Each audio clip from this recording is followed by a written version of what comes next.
So, as of recent, I have played the Silent Hill 2 remake and the Silent Hill short message game. Now, I'm not a new fan by any means. Last year around April, I played Silent Hill 2 and 3. Then a few months later, I bought Silent Hill Homecoming. And those are some of my favorite games in the franchise.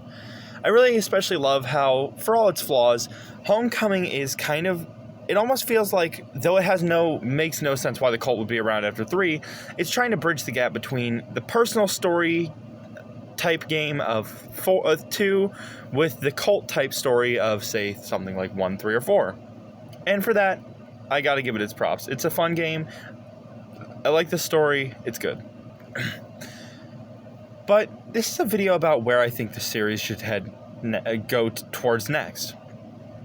And this might be an unpopular opinion, but I think we need to leave the cult stuff in the past. I think the cult stuff was good for the era that it was in. It was a way for the series to kind of find its footing and figure out what kind of identity it, was going to have. But I think it's time to leave that behind. It makes no sense after the cult's, dismantling in 3 for the cult to still be around. And it's established the rules of the town in that there doesn't need to be Silent Hill 2 proves that it doesn't need, and even to a degree, Short Message proves that there doesn't need to be a connection to the cult for it to be a phenomenal game. So I think that the direction that the game should go in from going forward is I think we need more focus on personal stories. Things that are more about the people and their relationships and their own struggles and unique stories rather than something to do with the cult. The story is more impactful when something like Homecoming or Short Message or Silent Hill 2, where the monsters have to do with the personal traumas and feelings of the individual rather than just kind of being manifestations from somebody from the cult, whether it be Walter or Alessa.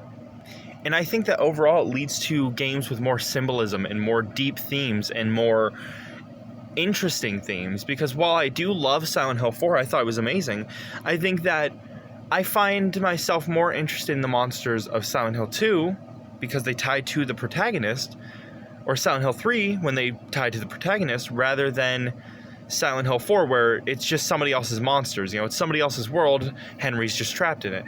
Not to say that 4 is a bad game. I absolutely adore 4. I love Silent Hill 1 and 4.